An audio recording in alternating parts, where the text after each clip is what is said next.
Hello everyone, welcome to Pharmarocks YouTube channel. Pharmarocks के YouTube educational channel में आपका स्वागत है। आज के वीडियो लेक्चर में हम डिटेल में स्टडी करेंगे 5 सबसे अच्छी दांतों के संक्रमण की दवा के बारे में, कि उसमें स्पेशली आपके मसूड़ों में जो है वो सूजन देखने को मिलती है, वहाँ पे संक्रमण यानी कि बैक्टीरियल इन्फेक्शन फैलता है और काफ़ी सारे कॉम्प्लिकेशंस देखने को मिलते हैं, जैसे कि वहाँ पे आपको जो है वो सूजन देखने को मिलती है कि जिसको हम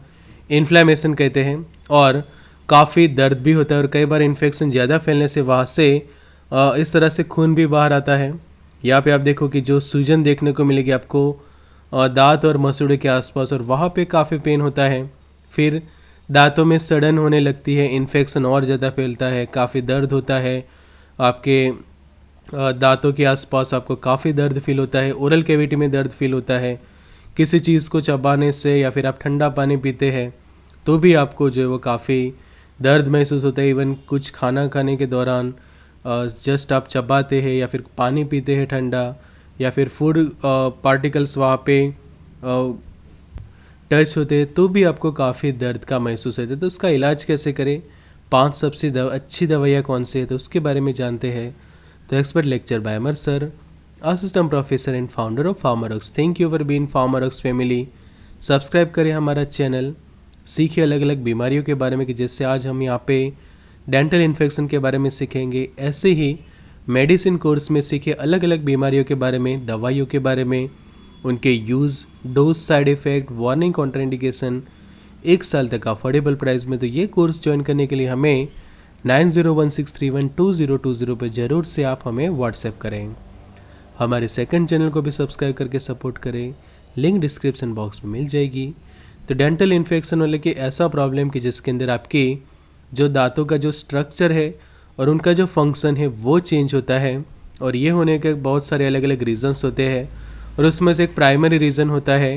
कि बैक्टीरिया के द्वारा हुआ इन्फेक्शन, या फिर आप अच्छे से आपके दांत साफ नहीं करते, पुअर हाइजीन रखते हैं, दांतों को अच्छे से क्लीन नहीं करते, दिन में 2 बार ब्रश नहीं करते,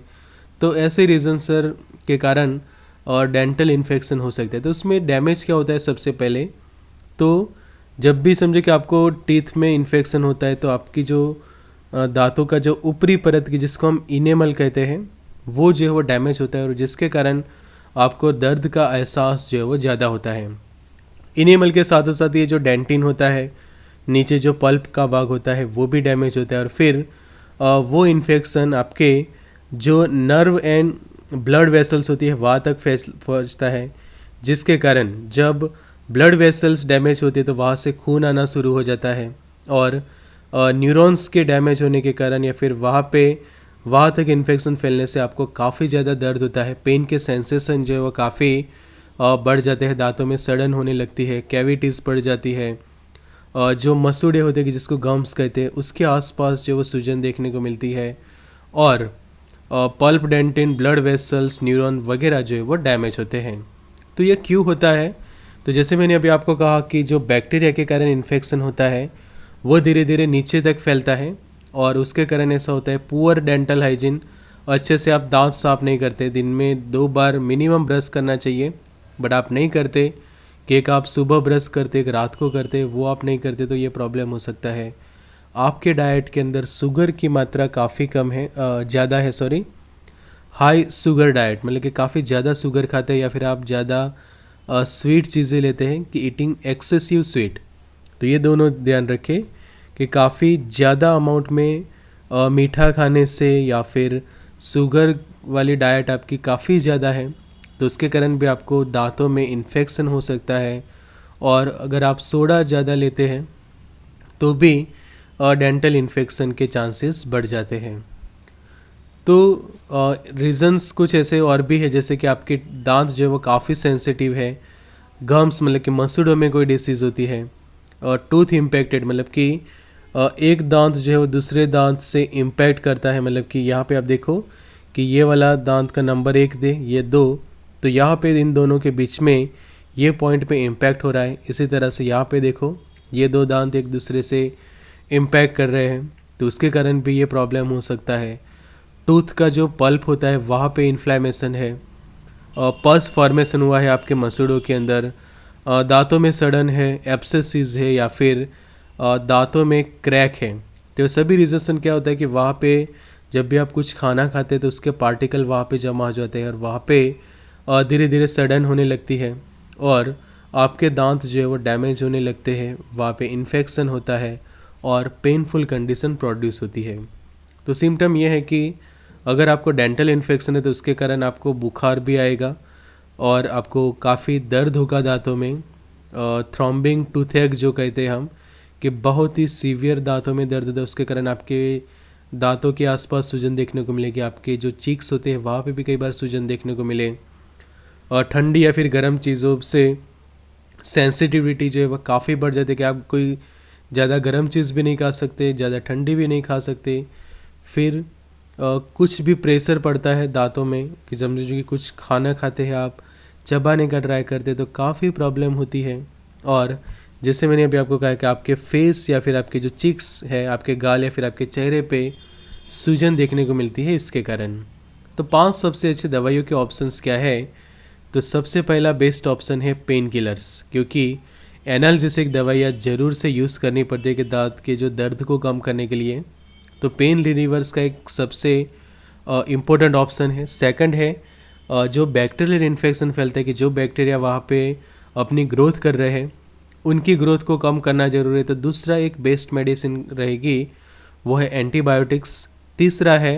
डेंटल एनाल्जेसिक जो दवाई आती है स्पेशल, वो एक ऑप्शन है। चौथा, आप सॉल्ट वाटर से गार्गलिंग कर सकते हैं, तो ये एक ऑप्शन है। और पांचवा, कोल्ड कॉम्प्रेस, मतलब कि समझो कि आपको यहाँ पे दांत दर्द हो रहा है अंदर की ओर, तो उस जगह पे आप कोल्ड कॉम्प्रेस, मतलब कि जो कोल्ड वाटर बैग जो आती है उससे वहाँ पे आप जो है वो सेक सकते हैं। और ठंडे पानी की जो पाउच आता है कि यहाँ पे आप देखो कि ये जो पाउच दिखाया गया है उससे कोल्ड कॉम्प्रेस भी दे सकते हैं कि जिससे आपका दर्द जो है वो कम हो। और अगर ये पांचों ऑप्शन काम नहीं करते तो आपके पास आखिरी ऑप्शन रहता है डेंटल सर्जरी का। तो पेन किलर में बहुत सारे हैं, जैसे कि नॉन ओपिएड पेन किलर या फिर नॉन स्टेरॉयडल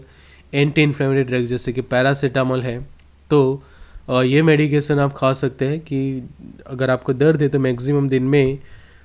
3 बार जो वो 500 mg का ये जो टैबलेट है वो पेशेंट खा सकता है उसके डोज के हिसाब से। फिर दूसरे एक बेस्ट ऑप्शन है एसिक्लोफेनेक का या फिर डाइक्लोफेनेक का भी ऑप्शन है कि जो सूजन भी कम करता है और दर्द भी कम करने का काम करता है। या फिर इनके जो कॉम्बिनेशंस आते हैं कि पैरासीटामोल, एसिक्लोफेनेक, सेराटियोपेप्टिडेज या फिर डाइक्लोफेनेक और पैरासीटामोल का कॉम्बिनेशन भी पेशेंट खा सकता है। ये दवाइयाँ कुछ साइड इफ़ेक्ट्स कर सकती है जैसे कि इनडाइजेशन, स्टमक में अल्सर करवा सकती है, सिर दर्द, ड्राउसीनेस, डिजीनेस जैसा फील करना, एलर्जिक रिएक्शन, आप बीमार हो रहे ऐसा फील हो, या फिर अचानक से आपको दस्त हो जाए। तो ये कुछ साइड इफ़ेक्ट्स करती है ये पेन किलर दवाइयाँ। दूसरा ऑप्शन है एंटीबायोटिक्स का, जैसे कि पेनिसिलिन क्लास के एम्पेसिलिन या फिर एमॉक्सिसिलिन, और उसमें समझो कि आप ये कॉम्बिनेशन यूज़ करेंगे एमॉक्सिसिलिन के साथ पोटेशियम क्लेवुलेनेट का, तो वो जो है वो आपको काफ़ी राहत देता है कि आपका बैक्टीरियल इन्फेक्शन कम होता है और साथ में आप कॉम्बिनेशन में पेन किलर भी खाते हैं तो आपका दर्द भी कम होता है और संक्रमण कम होने से आपको काफ़ी ज़्यादा आराम मिलता है। अगर आप एम्पेसिलिन और एमॉक्सिसिलिन यूज़ नहीं कर सकते, अगर आपको पेनिसिलिन की एलर्जी है तो आपके लिए सेफालोस्पोरिन या फिर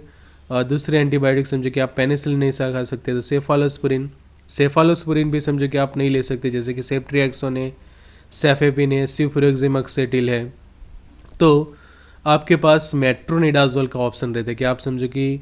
पेनिसिलिन या फिर सेफालोस्पोरिन की आपको एलर्जी है, कॉन्ट्राइंडिकेशंस में है आपके लिए, तो आप जो है वो मेट्रोनिडाजोल भी ले सकते थे। ये भी एक बेस्ट ऑप्शन है कि ये जो 200 mg की जो टैबलेट है वो दिन में पेशेंट 2 बार लेगा तो वो इनफ रहेगा उसके इन्फेक्शन को ट्रीट करने पर। तो इस तरह से एंटीबायोटिक्स यूज़ की जा सकती है। फिर आप यहाँ पे आप देखो कि एमॉक्सिसिलिन देख रहे हैं, एम्पेसिलिन, एजिथ्रोमाइसिन का भी ऑप्शन रहता है कि एम्पेसिलिन या फिर एमॉक्सिसिलिन, सेफेक्जिम या फिर सेफ्ट्रिएक्सोन, एजिथ्रोमाइसिन या फिर इरिथ्रोमाइसिन या फिर डॉक्सीसाइक्लिन। तो ये जो हमने डिस्कस किए एंटीबायोटिक्स, ये सभी में से कोई एक, कि एंटीबायोटिक्स में क्या होता है कि कई बार लोगों को एलर्जी होती है कि कुछ लोगों को समझो कि एमॉक्सिसिलिन की एलर्जी है, तो एम्पिसिलिन भी नहीं खा सकता, तो उस वक्त वो एजिथ्रोमाइसिन ले सकता है। बिकॉज पेनिसिलिन की एलर्जी हो तो आप सेफेक्सिम भी नहीं खा सकते, बिकॉज दोनों सिमिलर मेडिकेशन से। तो आपके पास एजिथ्रोमाइसिन या फिर डॉक्सीसाइक्लिन का ऑप्शन रहता है। फिर अगर समझे कि आप एजिथ्रोमाइसिन नहीं ले सकते, तो ये सब ऑप्शन आपके लिए जो है वो ओपन रहते हैं। अब ये दवाइयाँ कुछ साइड इफ़ेक्ट्स कर सकती हैं एंटीबायोटिक से, इसलिए तो उनके कारण नौजिया वॉमिटिंग हो सकती है, आपको दस्त हो सकते हैं, पेट में दर्द होना, सिर दर्द, स्किन के ऊपर रैसेस, वजाइनल ईचिंग या फिर डिस्चार्ज, या फिर ये दवाइयाँ जो है वो आपके शरीर के अंदर कमजोरी ला सकती है, फटिक जो हम कहते हैं, वीकनेस वगैरह। तो वीडियो के बीच में आपको बता दूँ कि जो हमने मनोरंजन के पर्पज़ से एक नई चैनल स्टार्ट की है, उसको ज़रूर से सब्सक्राइब करें और सपोर्ट करें, जिसका नाम है Hollywood to Hindi explain. Link description box में मिल जाएगी। अब आप एंटीबायोटिक्स भी खा रहे हैं, पेन किलर्स भी ले रहे हैं, बट डायरेक्टली जो टूथेक के लिए कि जहाँ पे दांत में आपको जिस जगह पे दर्द हो रहा है वहाँ पे आप जो है वो क्लव ऑयल, जिसको लौंग का तेल भी हम कहते हैं, वो भी आप वहाँ पे लगा सकते हैं, उससे मालिश कर सकते हैं आपके चेहरे के भाग पे या फिर डायरेक्टली मसूड़ों के आसपास, कि वो एक डेंटल एनाल्जेसिक के तौर पे काम करता है, कि जिसके अंदर जो एक यूजेनॉल करके एक इंग्रेडिएंट रहता है, वो एक नेचुरल एनेस्थेटिक के तौर पे काम करता है, कि जिससे आपका दर्द जो है वो काफ़ी कम होता है और आपको दर्द में से राहत मिलती है, काफ़ी आराम मिलता है। तो ये भी आप एक कर सकते हैं, तो ये भी एक तीसरा कॉम्बिनेशन में आप यूज़ कर सकते हैं। फिर दांत दर्द के दौरान आपको सॉल्ट वाटर से ज़रूर गार्गलिंग करना है, मतलब कि एक ग्लास जितना पानी लीजिए, उसमें आप 1 चम्मच या फिर आधी चम्मच जितना सॉल्ट डालिए और उससे जो है वो गार्गलिंग करें। और ये थोड़ा सा गुनगुना पानी लीजिए, ज़्यादा ठंडा भी नहीं,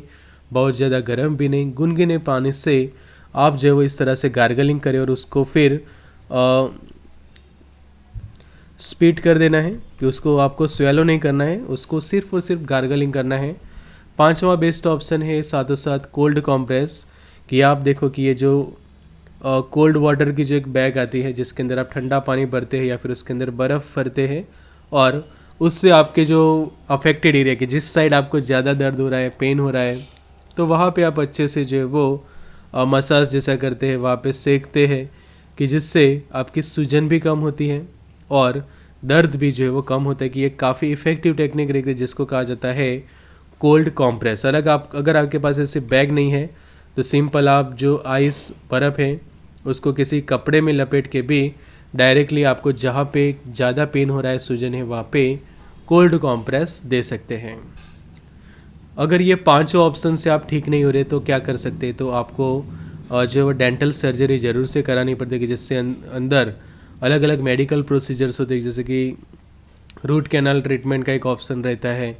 या फिर वहाँ पे जो है वो प्रॉपर एरिया को क्लीन करके मॉडिफाइंग डेंटिशन भी किया जाता है, या फिर सर्जरी करके जो टीथ है कि जिसके कारण आपको ज़्यादा प्रॉब्लम हो रहा है, उसको जो है वो निकाला भी जाता है। तो ये एक आपके पास आखिरी ऑप्शन बनता है अगर आगे के मेडिकेशंस काम नहीं करती। तो ऐसे ही सीखे डिटेल में मेडिसिन कोर्स में अलग अलग दवाइयों के बारे में, अलग अलग बीमारियों के बारे में, उनके उपचार, कौन सी दवाई यूज़ करते हैं, dose, side effect, warning, contraindication, 1 साल तक अफोर्डेबल प्राइस में। तो मेडिसिन कोर्स को एक्सेस करें फार्मारॉक्स के ऐप पर, व्हाट्सएप कर सकते हैं 9016312020 नंबर पे। साथ ही हमारी सेकंड चैनल को भी सब्सक्राइब करके सपोर्ट करें, लिंक डिस्क्रिप्शन बॉक्स में मिल जाएगी। Good luck and all the best.